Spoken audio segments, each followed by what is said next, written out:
நாளைக்கு திருப்பூர்ல மாரத்தான் ஃபங்க்ஷனுக்காக அதுபோல ஈவினிங் சரவணனுடைய எங்க அமைப்பு செயலாளர் சரவணன் வீட்டு திருமண நிகழ்ச்சிக்காக வந்து மற்ற நிர்வாகிகள் எல்லாம் சந்திச்சு சொல்வதற்காக வந்து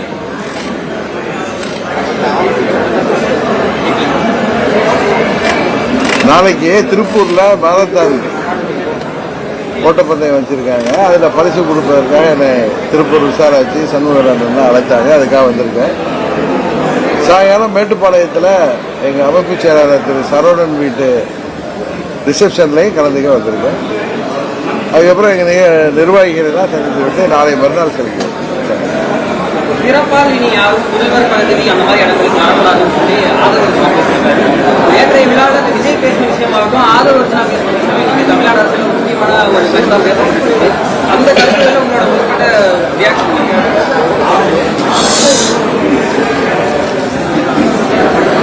அதாவது தேர்தல் அரசியல்ல மக்கள் வாக்களித்து வெற்றி பெற்று ஒரு கட்சியை முதலமைச்சரை தேர்ந்தெடுக்கிறாங்க. இதுல பிறப்பால் ஒருத்தர் முதலமைச்சரா வர்றதை நாங்க ஏத்துக்கலன்னு சொல்ற பாயிண்ட் அவர் என்ன மீன் பண்றாருன்னு எனக்கு சரியா புரியல. அதை நீங்க விளக்குறீங்கன்னா நான் அதுக்கு பதில் சொல்றேன்.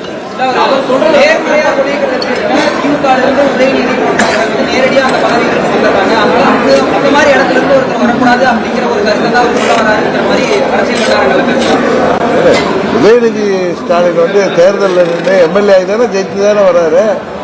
அதை போய் நம்ம எப்படி குறை சொல்ல முடியும்? ஒருத்தரை டைரக்டா சீஃப் மினிஸ்டர் ஆக்கி கொண்டு போனாங்கன்னா அவர் பதவி தேர்தலே நிற்காம எம்எல்சியா இருந்து ராஜ்யசபா எம்பியா இருந்து பிரைம் மினிஸ்டரா இருந்து போற மாதிரி போனா நீங்க அதை குறை சொல்லலாம். தேர்தலில் மக்கள் ஏத்துக்கிறதுக்கு அப்புறம் ஒருவர் தந்தையோ தாயோ அரசியல்ல இருக்காங்க, அவங்க வீட்டு அவங்களுடைய வாரிசுகள் அரசியல்ல வரக்கூடாது, இல்ல ஒரு கட்சியில வரக்கூடாது அப்படிங்கிறது ஒன்றும் அப்படி வர்றது ஒன்றும் தப்பு இல்லை. இந்தியாவில் உலகம் ஃபுல்லா வர்றாங்களே. என்னன்னா ஒருத்தரை திட்டமிட்டு ப்ரமோட் பண்றதுதான் நீங்க சொல்றீங்க, அதான சொல்றீங்க. அதே மாதிரி ப்ரமோஷன் கூடாதுதான். பட் அதை மீறி மக்களும் வாக்களித்து வருகிறார்களே, அதை எப்படி நம்ம தடுக்க முடியும்னு தெரியல எனக்கு.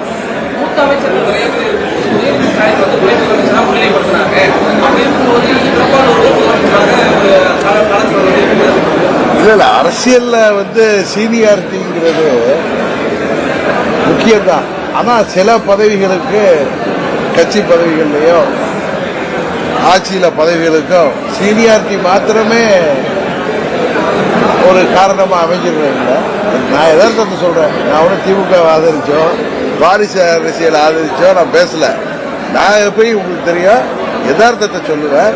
அதனால பிறப்பால் ஒருவர் ஒரு குடும்பத்தில் பிறந்திருக்காருக்கிறதுக்காக அவரை முன்னிறுத்தக்கூடாதுன்னு அவரு ஆதவர்ஜன் பேசியிருந்தாருன்னா அவங்க தேர்தலில் நின்று மக்கள் ஏற்றுக்கிட்டு வர்றப்ப நீங்க எப்படி அதை தடுக்க முடியும்னு தெரியும். அது எப்படி தவறாக முடியும்?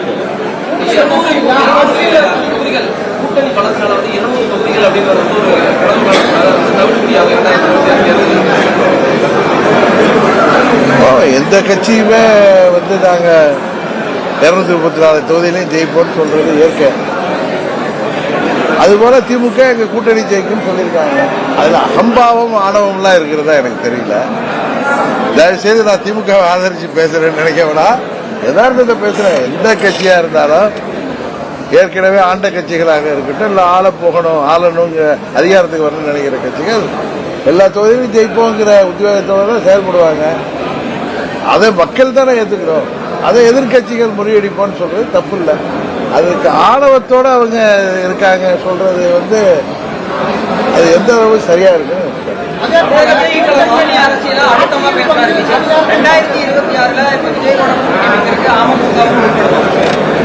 நான் யூகங்களுக்கெல்லாம் பதில் சொல்ல விரும்பல.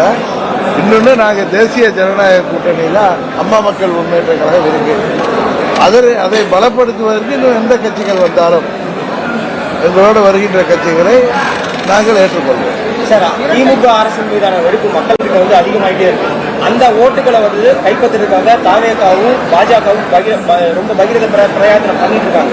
நம்மளோட நிலைப்பாடு என்ன? அதிமுக என்ன நிலைமையில இருக்கு? அதிமுக என்ன நிலைமையில இருக்குங்கிறத நீங்க அதிமுக சேர்ந்த நிர்வாகிகளை நீங்க தெரியணும். நாங்க தேசிய ஜனநாயக கூட்டணியில அம்மா மக்கள் முன்னேற்ற கழகம் அங்க வகிக்குது. தமிழ்நாட்டில் தேசிய ஜனநாயக கூட்டணி ஆட்சியை அமைப்பதற்கு இந்த தேர்தலில் ஒரு கூட்டணி ஆட்சியை உருவாக்குவதற்காக எங்கள் கூட்டணியை முயற்சி செய்யும்.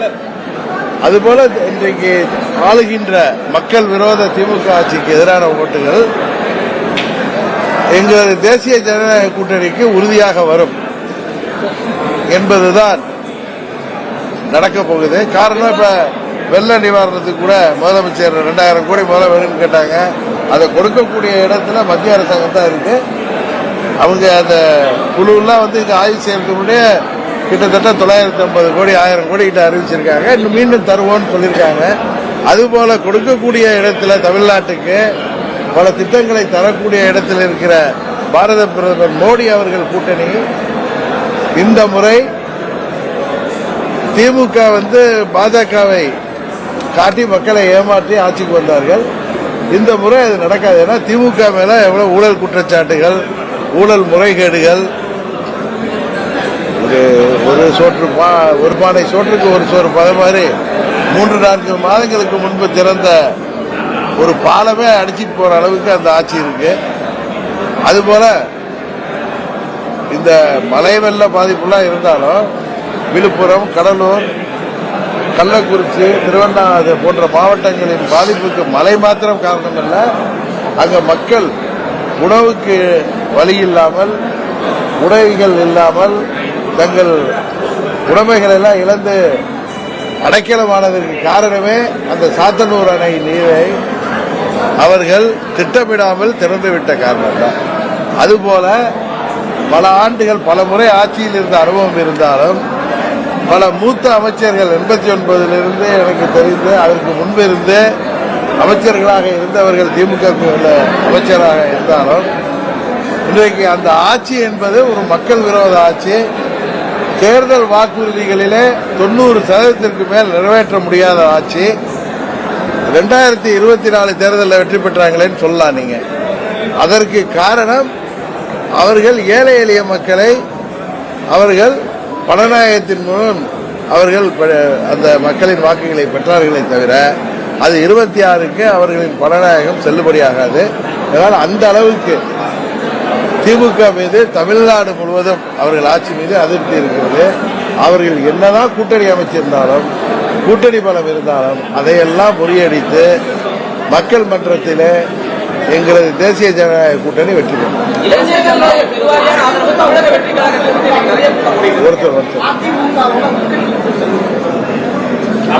அதாவது புரட்சித் தலைவர்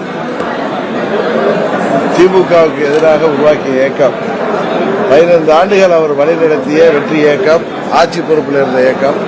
அவருக்கு பிறகு அம்மா அவர்கள் கடினமாக போராடி 30 ஆண்டுகள் அந்த இயக்கத்தை வழிநடத்தி கிட்டத்தட்ட 20 ஆண்டுகள் ஆட்சியிலே இருந்த இயக்கம் ஆட்சி பொறுப்பை பழனிசாமி கையிலே கொடுத்த பிறகு 4 ஆண்டுகளிலே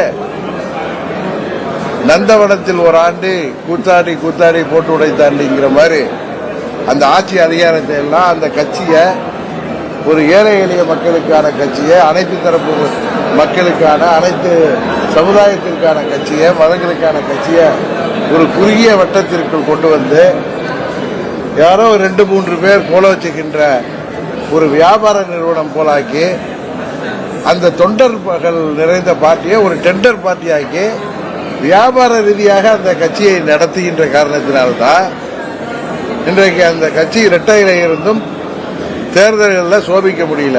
இப்ப 24 தேர்தலில் பழனிசாமி ஒன்றும் பிரதமராக போறதில்லை. அவர் தனித்து நின்று ஒன்றும் பலன் கிடைக்க போறதுன்னு எல்லாருக்கும் தெரியும். ஆனா இரட்டையிலை சின்னம் நான் வருந்தத்தக்க விஷயம். 2024 தேர்தலில் திமுக வெற்றி பெறுவதற்கு, திமுக கூட்டணி வெற்றி பெறுவதற்கு மறைமுகமாக பழனிசாமி உதவி செய்தார் என்பதுதான் தமிழ்நாடு முழுவதும் உள்ள மக்கள் மாத்திரமல்ல, அங்க அதிமுக தொண்டர்களின் குமுறலும் அதான். அந்த புரட்சி தலைவரின் வெற்றி சின்னம் இரட்டை இலை. 4 ஆண்டு ஆட்சி அதிகாரத்தில் ஈட்டிய பொருளாதாரத்தை திமுக வெற்றிக்கு பயன்படுத்துகிறார்கள். தங்கள் மீது வழக்கு வந்துவிடக்கூடாது, தான் ஜெயிலுக்கு போயிடக்கூடாது, கொலை கொள்ளை வழக்குகள் வந்துடக்கூடாதுங்கிற பயத்தில் திமுகவுக்கு இன்றைக்கு பி டீமாக கள்ள கூட்டணி அமைத்துக் கொண்டு பழனிசாமி கட்சியை நடத்துறார். அதனாலதான் நான் சொல்றேன், 26 தேர்தலுக்கு பிறகு, சட்டமன்ற பொதுத் தேர்தலுக்கு பிறகு அம்மாவின் கட்சியை, புரட்சி தலைவரின் கட்சிக்கு பழனிசாமி உறுதியாக மூடுவிழா நடத்துவதற்கு தயாராகிவிட்டார். தானும் தனது குடும்பமும் தப்பிச்சா போதுங்கிறதுக்காக அவர் திமுகவை வெற்றி பெற செய்ய வேண்டும் என்கிற ஒரே நோக்கோடு அந்த கட்சியை நடத்திட்டு இருக்காரு. அங்கு உள்ள நிர்வாகிகளும் தொண்டர்களும் நான் பல முறை சொன்னதை தான் இன்றைக்கும் கோயம்புத்தூர்ல சொல்றேன். அவர்கள் இரட்டை இலை அங்க பழனிசாமியிடம் இருக்கிறது என்ற காரணத்திற்காக காவடி தூக்கினால் உறுதியாக அவர்களை யாராலும் காப்பாற்ற முடியாத நிலைதான் வரும்.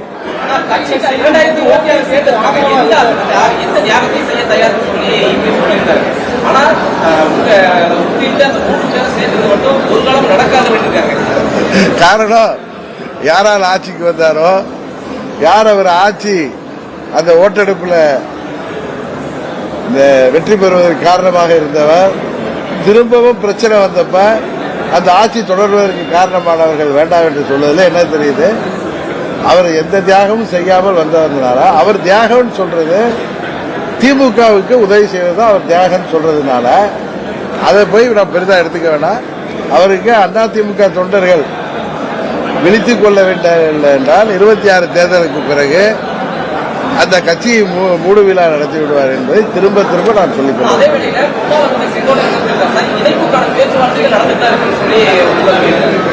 அதை பத்தி எனக்கு ஒன்றும் தெரியாது. எனக்கு அதை பத்தி தெரியாது.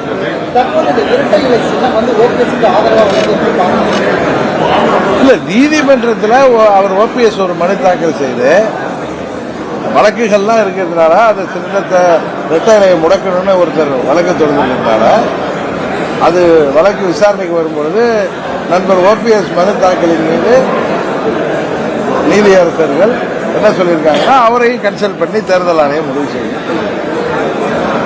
நல்ல முடிவு தேர்தல் ஆணையம் மூலம் நீதிமன்றம் எடுக்கும் அப்படின்னு நாங்கள் நம்புறோம்.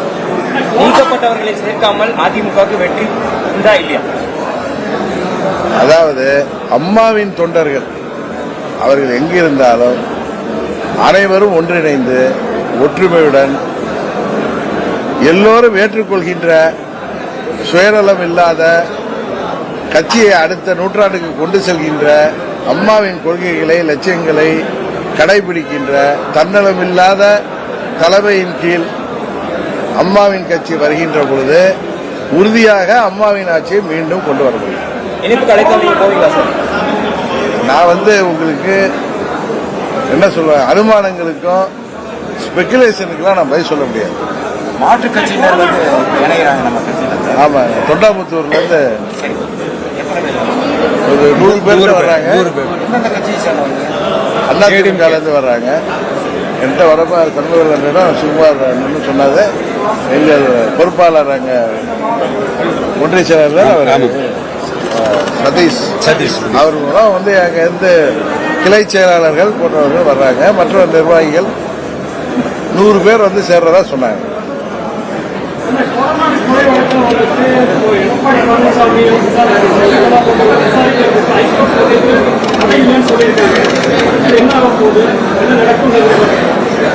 தமிழ்நாடு முழுவதும் தெரியும் யாருக்காக, யாருடைய லாபத்திற்காக அங்கே கொள்ளை முயற்சியோ கொலையும் நடந்தது என்பது எல்லோருக்கும் தெரியும்.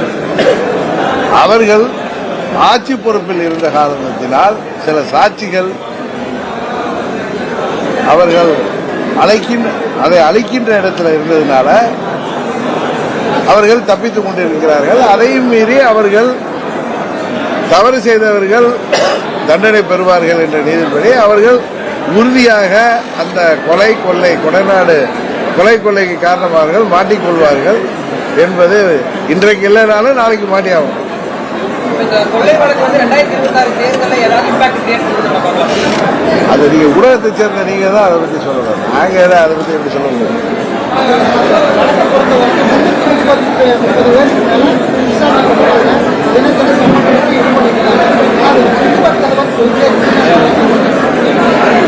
இது நீதிமன்ற நடவடிக்கையை பத்தி நம்ம எப்படி அதை பத்தி கருத்து சொல்றது நல்லா இருக்காது.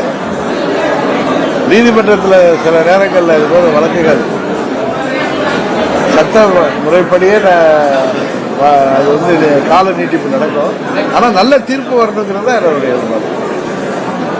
தமிழக வெற்றி கழகத்தினுடைய இப்போ அரசியல் மாநாடு விஜய தேசிய இளைஞர்கள் அதாவது 26 சட்டமன்ற பொதுத் தேர்தல் உங்களுடைய கேள்விகளுக்கெல்லாம் தமிழ்நாட்டு மக்கள் அவர்கள் தான் இறுதி எஜமானங்க, அவர்கள் பதில் சொல்லுவாங்க. ஏன்னா அவர் வந்து திமுக வந்து பாஜக வந்து நேரடியாகவே சாடினார். அதிமுக சம்பந்தமான அதே வேளையில் அதிமுக கூட்டணி வரும் அப்படின்னு ஒரு எதிர்பார்ப்பு அது வருவதற்கான வாய்ப்பு இருக்கா? 2026 தேர்தல் நீங்க இதை வந்து திரு விஜய் அவர்களிடம் தான் நீங்க கேட்கணும். திரு எடப்பாடி பழனிசாமி தான் நீங்க கேட்கணும். தப்பா வந்து என்கிட்ட கேட்கணும். சமீபத்திய நடவடிக்கைகள் பதில்கள்லாம் எப்படி இருக்காங்க? எதிர்கட்சிகள் சொல்றதை நாங்கள் மதிக்கிறது இல்லை.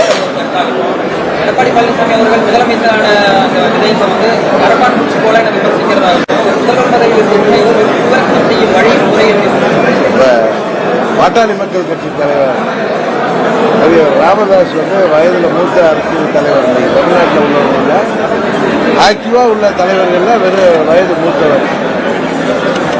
அவருடைய அறிக்கைகளுக்கு பதில் சொல்லும் பொழுது, அவருடைய கேள்விகளுக்கு பதில் சொல்லும் பொழுது முதல்வர் பதில் சொன்ன விதம் உண்மையிலேயே ஒரு அரசியல் இருக்கிற ஒருத்தரா எனக்கு வருத்தம் அளிக்கிறது. ஆனால் ஒரு கட்சியின் தலைவர், 40-50 ஆண்டுகள் அரசியல் அனுபவம் உள்ளவர், ஒரு பெரிய தலைவரின் மகன், இன்றைக்கு முதல்வராக இருக்கக்கூடியவர், அப்படி அடுத்தவர்களை ஒரு வயதில் பெரியவரை அவர் சொன்ன கருத்து இவருக்கு எதிரான கருத்து என்பதால் அவரை பற்றி பேசியது உண்மையிலேயே வருந்தத்தக்கது.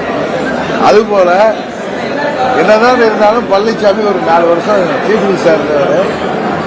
அவரை பற்றி அவர் பேசுவதும் பழனிசாமி எப்படியெல்லாம் பேசிட்டு இருந்தாரோ, எப்படியெல்லாம் பேசிட்டு இருக்காரோ அதே மாதிரி பழனிசாமி பாணியில இன்னைக்கு திரு ஸ்டாலினும் பேசிக் கொண்டிருக்கிறார். இது எதை காட்டுகிறதுனா, பழனிசாமி போல இவரும் 21 தேர்தலில் பழனிசாமி தோல்வி விட்டுறது போல இவரும் தோல்வியை நோக்கி போகிறார்னு தெரியுது. காரணம், அவங்க ஆட்சியில் அவரால் மக்களுக்கு கொடுத்த வாக்குறுதிகளை நிறைவேற்ற முடியவில்லை. அதனால ஊழல் முறைகேடுகள் குற்றச்சாட்டுகள் பெருகி வருது. 26 தேர்தலில் என்னதான் கூட்டணி இருந்தாலும் கூட்டணியை தக்க வைத்துக் கொள்ளாலும் வெற்றி பெற முடியாதுங்கிற விரக்தியில அவர் அப்படி பேசுறதா தான். இல்ல, எங்க கூட்டணியை பொறுத்த வரைக்கும் ஒருவர் தான் முதலமைச்சர் வேட்பாளர்.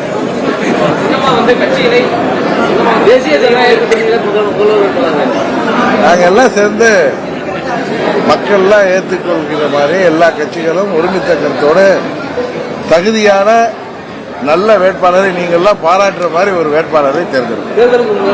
தேர்தலுக்கு முன்னாடியே எங்கள் முதல்வர் வேட்பாளரை தேர்ந்தெடுக்கும் அறிவிச்சுதான் தேர்தல். தமிழ்நாட்டில் அப்படி செய்தால்தான் சரியா இருக்கும். அதை நாங்கள் உறுதியாக செய்வோம்.